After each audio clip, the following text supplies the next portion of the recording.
Et si la vie te donnait une dernière chance d'écouter un homme qui sait qu'il va mourir? Pas un sage de livre, pas un philosophe de salon, mais un homme ordinaire qui a tout vu, tout ressenti, tout regretté. Un grand-père, sur son lit de mort. Et toi, son petit-fils, assis là, les yeux grands ouverts, prêt à entendre non pas des leçons de morale, mais des vérités brûlantes qu'on ne comprend souvent qu'au bord du silence. Ce que tu vas entendre n'est pas une fiction. C'est le résumé d'une vie, un legs d'âme, un cri doux pour que toi, peut-être, tu n'aies pas à souffrir autant pour comprendre ce qu'il a mis toute une existence à apprendre. La chambre du dernier souffle. Il ne restait plus que la lumière tamisée d'une fin d'après-midi, filtrée par les rideaux d'une chambre d'hôpital.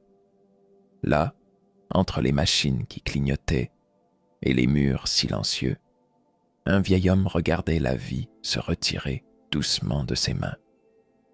Ce n'était pas une scène dramatique, ni un cri déchirant, juste le souffle d'un temps qui s'éteint avec dignité. À son chevet, un adolescent aux yeux inquiets tenait sa main. Le petit-fils, l'héritier non pas d'une fortune, mais d'un vécu, d'un monde intérieur riche et cabossé, qu'aucun testament ne saurait contenir. Écoute bien, mon garçon, je n'ai plus de force à gaspiller en mensonges. Chaque mot était pesé, détaché, libre de toute fierté. La mort a ce don étrange. Elle purifie le discours, ne laisse passer que l'essentiel. Il ne cherchait pas à impressionner, il cherchait à léguer, pas des choses matérielles, mais un feu, un flambeau, ce que l'on apprend quand il est trop tard. La vie, ce n'est pas ce que tu crois, ce n'est pas courir après des titres, ni chercher à être aimé par tous. Il avait le regard de ceux qui ont traversé l'illusion, ce genre de regard qui voit au travers des masques. Il parlait de santé, de temps, de solitude choisie, de la valeur d'un silence partagé. Il parlait comme on écrit une dernière lettre qu'on n'enverra jamais, mais qu'on espère que quelqu'un trouvera. Ne vis jamais en te demandant si les autres t'approuvent. Ce sont des voix qui t'abandonnent dès que tu n'es plus utile. Vis plutôt de manière à t'approuver toi-même, dans les moments où personne ne regarde. Le garçon écoutait. Il ne comprenait pas tout, mais quelque chose en lui savait déjà que ses paroles lui reviendraient un jour. Pas maintenant. Peut-être dans 20 ans, quand la douleur viendra, quand la solitude mordra, quand l'amour trahira. Ce jour-là, il se souviendrait que le vieux Michel avait tenté de l'avertir. Ce n'était pas une conversation, c'était un transfert, une torche de lucidité transmise au bord du vide. Et ce n'était que le début, le murmure des regrets. Il ferma les yeux, pas pour fuir, mais pour se souvenir. Dans l'obscurité de ses paupières, tout revint. Les printemps perdus, les éclats de rire étouffés par l'orgueil, les bras qu'il n'avait pas su retenir, les promesses faites à la hâte, puis brisées par peur de décevoir. Il n'était pas un héros, il avait aimé, échoué, trahi ses propres idéaux parfois, et maintenant, il restait là, au seuil de l'éternité, avec des souvenirs comme des épines plantées sous la peau de sa mémoire. Je ne te demande pas d'être parfait. Je te supplie de ne pas passer ta vie à faire semblant. Sa voix était douce, mais ferme. Elle portait en elle la densité de ceux qui ont souffert en silence. Patrick restait immobile, comme si le moindre mouvement pouvait briser la magie de l'instant. Dans le silence qui suivit, le grand-père reprit, plus bas. S'il y a une chose que tu dois comprendre, c'est que le plus dangereux des pièges, ce n'est pas l'échec, c'est la vie vécue pour les autres, à s'oublier soi-même. J'ai voulu plaire, j'ai voulu qu'on m'aime, Et tu sais quoi? Ils sont tous partis. Et moi, je suis resté là, avec un costume qui n'était jamais le mien. Il serra doucement la main de son petit-fils, comme pour s'assurer qu'il l'écoutait encore. Puis il murmura une phrase, comme on jette une bouteille à la mer. Celui qui t'aime vraiment n'a pas besoin que tu te défigures pour lui plaire. Ces mots, ils venaient de loin, de très loin, d'un amour qu'il avait perdu, peut-être, d'une époque où il s'était renié pour être accepté. Il ne parlait plus seulement à Patrick, il parlait à l'enfant qu'il avait été, à l'homme qu'il n'avait pas osé devenir. Et dans ce murmure, il y avait plus de vérité que dans tous les discours entendus en une vie entière. Le feu qui vacille, mais ne s'éteint pas. Il y a des jours où l'on sent que quelque chose en nous brûle encore.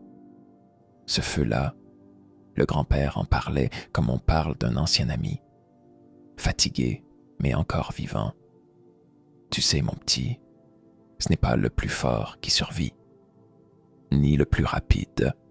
C'est celui qui continue d'avancer même quand plus rien ne le pousse.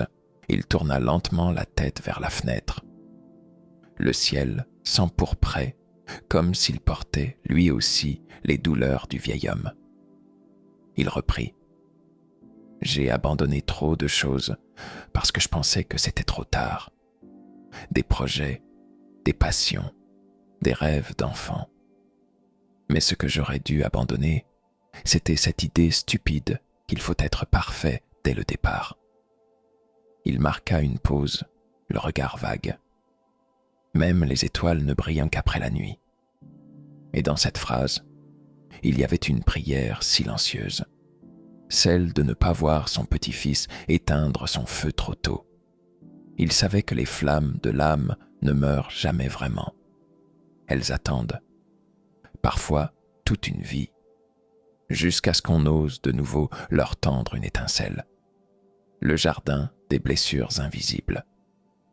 Il se mit à parler de douleurs que personne ne voit, de ces plaies qu'aucun pansement ne couvre, celles de l'âme, des trahisons, des silences imposés, des humiliations avalées avec le sourire. Tu sais, Patrick, on passe trop de temps à cacher ce qui nous a brisés, comme si montrer ses blessures, c'était perdre. Sa voix tremblait, mais pas de faiblesse, de vérité.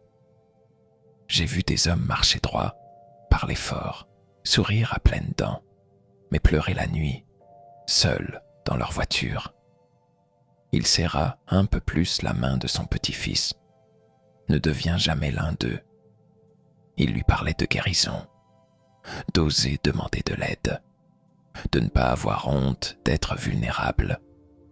Il lui parlait d'une paix intérieure que rien ne pouvait acheter, d'un apaisement qu'on trouve quand on accepte enfin que certaines douleurs doivent être nommées pour cesser de nous ronger. Prends soin de ton cœur comme tu prends soin de ton corps. Tu mérites la paix, même si le monde entier t'a dit le contraire. Les amis, miroir ou mirage. Il se redressa légèrement, avec l'effort d'un homme qui veut que ce qui va suivre ne soit jamais oublié. Fais très attention à ce que tu laisses entrer dans ta vie. Il parlait doucement, mais chaque mot claquait comme une vérité froide. Ses yeux s'assombrirent un instant. J'ai confié mes secrets aux mauvaises personnes. J'ai cru qu'un sourire valait loyauté. J'ai eu tort. Puis, il ajouta, après un silence chargé, « Le berger peut être plus dangereux que le loup. » Patrick fronça les sourcils. Il comprenait peu à peu ce que son grand-père tentait de transmettre. Ce n'était pas une méfiance maladive. C'était un avertissement de celui qui avait vu l'innocence être dévorée par la trahison. Tu peux choisir tes amis. Alors choisis-les bien. Qu'ils te rappellent qui tu es, pas qui tu devrais être pour leur plaire. L'illusion du temps. Il regarda l'horloge. L'aiguille avançait lentement.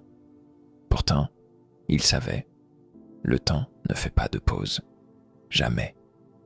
Tu penses que tu as le temps, et puis un jour, tu te réveilles et tu réalises que ce que tu repoussais à demain, c'était hier. Il rit doucement, comme on rit d'un vieux piège dans lequel on est tombé 100 fois. Je croyais que j'aurais le temps d'aimer mieux, de dire les mots, de demander pardon. Je croyais que j'aurais le temps de vivre lentement. Puis ses yeux croisèrent ceux de Patrick. La vie, ce n'est pas ce que tu planifies, c'est ce qui t'arrive pendant que tu attends. Alors vis, maintenant, pleinement, avant que l'horloge ne t'achève en silence. Il n'a plus parlé. Il s'est juste contenté de serrer la main de Patrick une dernière fois, comme pour lui dire « Maintenant, c'est à toi ». Et dans cette main tremblante, il y avait tout un monde. L'amour qu'il n'avait pas toujours su dire, les erreurs qu'il espérait ne pas voir se répéter, et l'espérance silencieuse qu'un jour, ce petit garçon devienne un homme libre, libre de vivre sans regret. Ces leçons ne venaient pas d'un maître à penser, elles venaient d'un cœur usé, d'un souffle qui s'éteignait, mais qui voulait laisser une trace. Elles sont faites pour celui qui écoute avec l'âme, pas seulement avec les oreilles. Alors si tu les as entendues, vraiment entendues, ne les laisse pas mourir avec lui. Vis-les